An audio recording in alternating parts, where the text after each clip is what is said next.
देश के यशस्वी गृह मंत्री आदरणीय माननीय अमित शाह जी हम सबको संबोधित करेंगे। अमित शाह जिंदाबाद, अमित शाह जिंदाबाद, अमित शाह जिंदाबाद।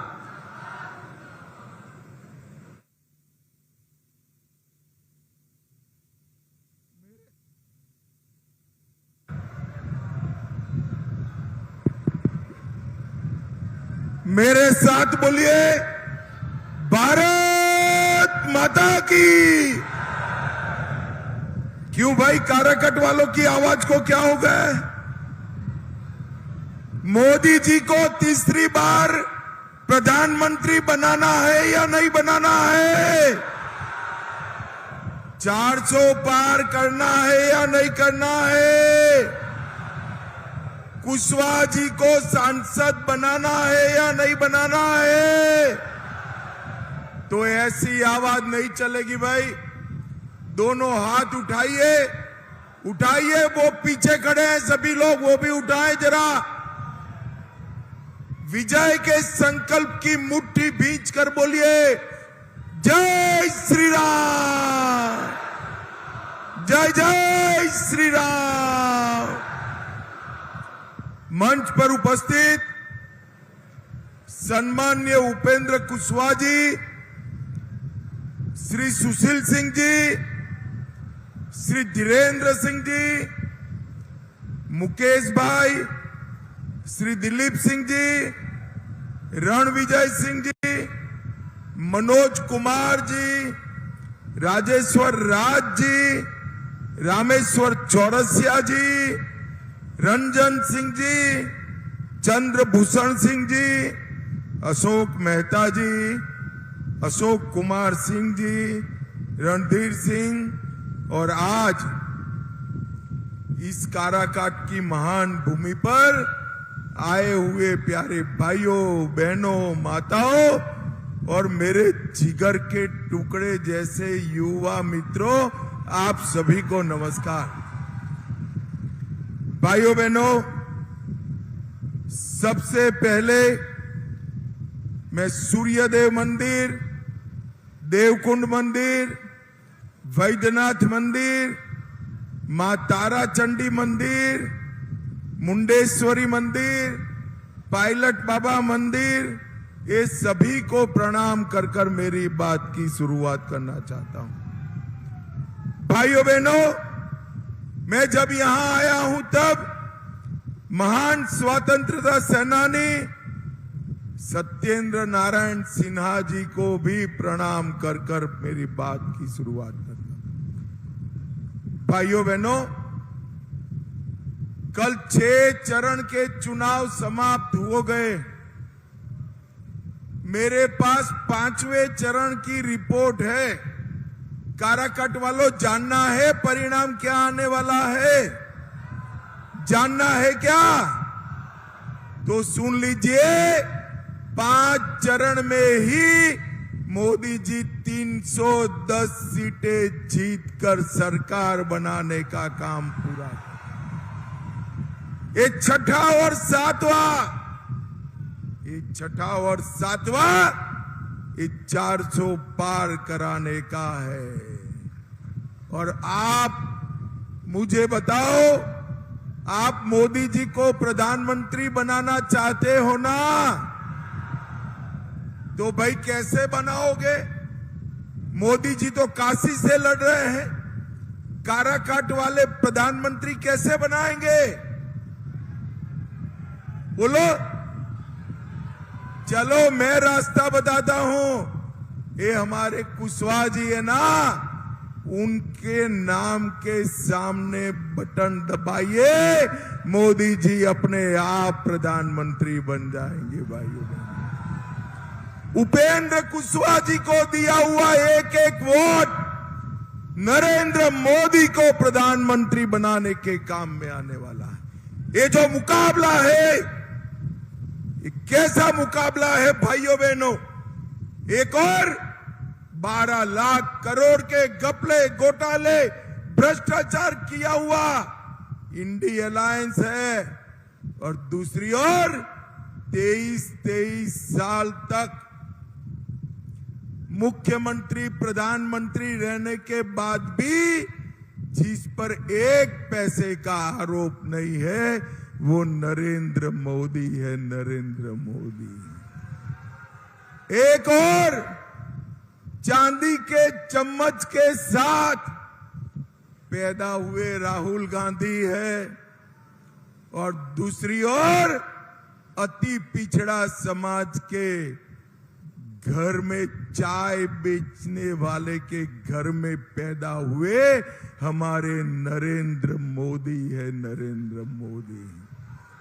भाइयों बहनों, एक और थोड़ी गर्मी बढ़ते ही विदेश में छुट्टी पर चले जाने वाले राहुल गांधी है और दूसरी ओर 23 साल तक दीपावली की भी छुट्टी लिए बगैर दीपावली के दिन सरहद के जवानों के साथ सरहद पर जाकर मिठाई खाने वाला नरेंद्र मोदी है, नरेंद्र मोदी। बिहार वालों, मुझे बताओ, बिहार की जनता ये भ्रष्टाचारियों के साथ है या नरेंद्र मोदी के साथ? जोर से बोलिए, ये भ्रष्टाचारियों के साथ हो या नरेंद्र मोदी के साथ हो?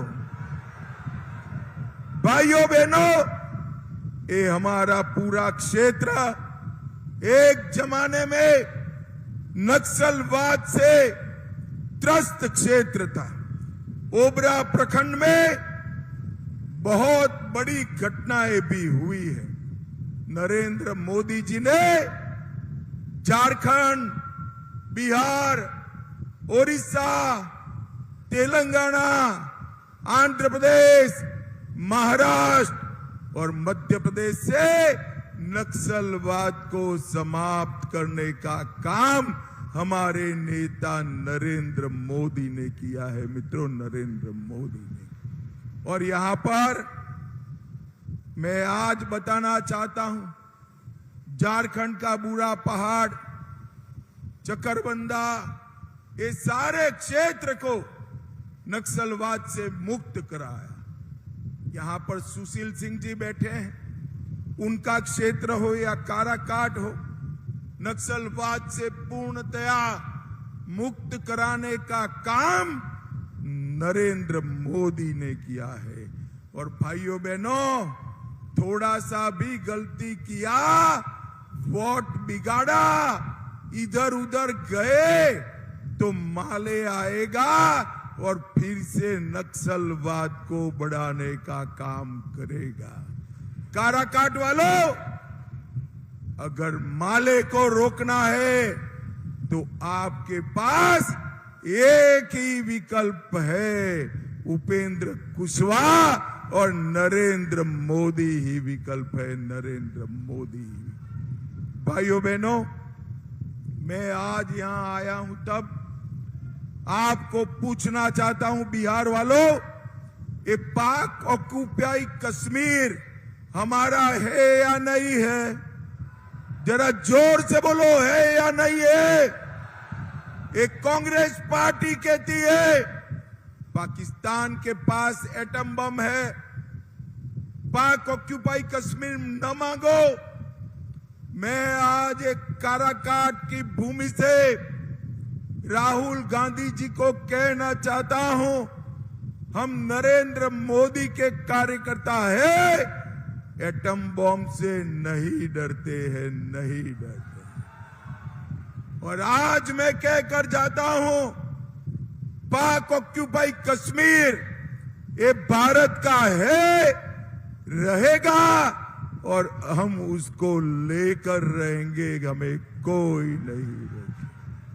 भाइयों बहनों, आज कांग्रेस पार्टी और एक घमंडिया गठबंधन नरेंद्र मोदी जी के खिलाफ अंट संट बोल रहे हैं।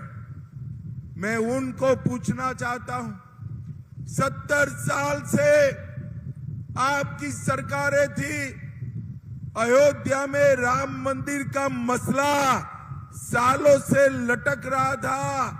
काराकाट वालों बताओ, अयोध्या में राम मंदिर बनना चाहिए था या नहीं बनना चाहिए था?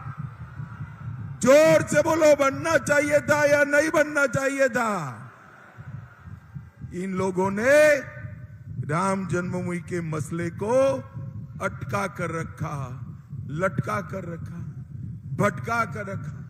मोदी जी ने 5 ही साल में केस भी जीता, भूमि पूजन भी किया और प्राण प्रतिष्ठा कर कर जय श्री राम कर दिया। भाइयों बहनों, ये लालू जी गरीबों की बात करते, राहुल बाबा गरीबों की बात करते। मैं आज उनकर पूछना आया हूं, लालू जी 15 साल मुख्यमंत्री रहे, 10 साल केंद्र में मंत्री रहे। ये राहुल बाबा की 4 पीढ़ियों ने देश पर शासन किया, आपने गरीबों के लिए क्या किया? एक गरीब घर का बेटा, अति पिछड़ा बेटा नरेंद्र मोदी देश का प्रधानमंत्री बना, तब गरीबों के काम होना शुरू हुए। नरेंद्र मोदी जी ने 80 करोड़ गरीबों को 5 किलो अनाज मुफ्त में देने का निर्णय कर कर हर गरीब के घर का चूल्हा जलाने का काम नरेंद्र मोदी ने किया है। 12 करोड़ घरों में शौचालय पहुंचाए, 4 करोड़ लोगों को घर का घर दिया, 10 करोड़ से ज्यादा लोगों को उज्ज्वला का गैस का कनेक्शन दिया और 14 करोड़ लोगों को नल से जल देने का काम किया। और आयुष्मान भारत योजना से 60 करोड़ लोगों को 5 लाख तक का पूरा इलाज फ्री ऑफ कॉस्ट मुफ्त में करने का काम हमारे नेता नरेंद्र मोदी ने किया है। काराकट वालों, मुझे बताओ, कोरोना का दोनों टीका आपको लगा है या नहीं लगा है? जरा जोर से बोलो, लगा है या नहीं लगा है? नरेंद्र मोदी जी ने कोरोना के समय पर देश के हर गरीब को, हर व्यक्ति को मुफ्त में टीका लगाकर कोरोना से देश को सुरक्षित करने का काम किया है। भाइयों बहनों, ये जो इंडी अलायंस बना है, ये पूरा गठबंधन स्वार्थियों का गठबंधन है। आज मैं लालू यादव जी को पूछता हूं, लालू यादव जी इतने साल तक सत्ता में रहे, आपने कभी कर्पूरी ठाकुर जी को भारत रत्न देने की सिफारिश भी की है क्या? बिहार के महान नेता जननायक कर्पूरी ठाकुर को भारत रत्न देने का काम हमारे नेता और देश के प्रधानमंत्री नरेंद्र मोदी ने किया, नरेंद्र मोदी ने किया। भाइयों बहनों, ये लालू जी आरक्षण की बात करते हैं और कहते हैं कि मुसलमानों को 100% आरक्षण देना चाहिए। लालू जी कहां से दोगे? किसका लेकर दोगे? बंगाल, कर्नाटक और हैदराबाद में एक घमंडिया गठबंधन ने मुस्लिमों को आरक्षण दिया। मैं आज बताना चाहता हूं, जहां जहां मुसलमानों को आरक्षण दिया, वहां पिछड़ा समाज का आरक्षण काट कर दिया। नरेंद्र मोदी जी ने तय किया है कि एससी, एसटी और ओबीसी के आरक्षण को किसी को हाथ लगाने नहीं देंगे, किसी को हाथ लगाने। ये गलत प्रचार कर रहे। अरे नरेंद्र मोदी जी के पास पूर्ण बहुमत बिहार के आशीर्वाद से 10 वर्ष से पूर्ण बहुमत है। 10 वर्ष में पूर्ण बहुमत का उपयोग नरेंद्र मोदी जी ने देश को सुरक्षित करने के लिए। एक जमाने में आतंकवादी घटनाएं होती थी, मोदी जी ने सर्जिकल स्ट्राइक और एयर स्ट्राइक कर आतंकवादी घटनाओं पर पूर्ण विराम कर देने का काम हमारे नेता नरेंद्र मोदी जी ने किया है। भाइयों बहनों, मैं जब यहां आया हूं तब एक ही बात बताना चाहता हूं, काराकट वालों, मुझे बताओ, फिर से जंगल राज चाहिए क्या? जोर से बोलो, जंगल राज चाहिए क्या? फिरौती, अपहरण, डकैती, हत्याएं फिर से बिहार में चालू करनी है क्या? ये लालू जी का जो गठबंधन है, ये फिर से तेल पिलावन, लठिया गुमावन राजनीति लाना चाहते हैं और मोदी जी डेवलपमेंट की, विकास की राजनीति लाना चाहते हैं। भाइयों बहनों, कई सारे घोटाले करने वाले लालू जी आज विकास की भाषा ही भूले। काराकट में नरेंद्र मोदी जी ने औरंगाबाद, गुरारू, रफीकगंज, ये 3 जगह पे ओवरब्रिज बनाकर नेशनल हाईवे को लंबा किया। वाराणसी कोलकाता कॉरिडोर में हमारा एरिया आ गया। थर्मल पावर प्रोजेक्ट का निर्माण हुआ। बारून से झारखंड तक 25 किलोमीटर की सड़क निर्माण हुई। सासाराम शहर की चारों ओर रिंग रोड बनाया और सिर्फ काराकाट में 1,54,000 गरीबों को घर दिए। 6,20,000 लोगों को 5 लाख तक की दवाइयां दी। 5 लाख गैस के सिलेंडर दिए। 7,31,000 लोगों को मुफ्त में अनाज दिया और 8 लाख घरों में नल से जल पहुंचाने का काम भारतीय जनता पार्टी की नरेंद्र मोदी सरकार ने किया है। मित्रों, नरेंद्र मोदी सरकार। काराकाट वालों, उपेंद्र कुशवाहा जी बड़े नेता है, एनडीए के नेता है। आप उनको यहां से कोई भी किंतु परंतु करे बगैर संसद में भेजिए, उनको बड़ा आदमी बनाने का काम भारतीय जनता पार्टी करेगी। भारतीय जनता पार्टी। मुझे बताओ भाइयों बहनों, काराकट वालों, उपेंद्र कुशवाहा जी को जिताओगे क्या? जोर से बोलो, जिताओगे? मोदी जी को फिर से प्रधानमंत्री बनाओगे? 400 पार कराओगे? तो मेरे साथ दोनों हाथ उठाकर बोलिए, उठाइए दोनों हाथ, मुट्ठी भींच कर बोलिए, भारत माता की वंदे वंदे वंदे।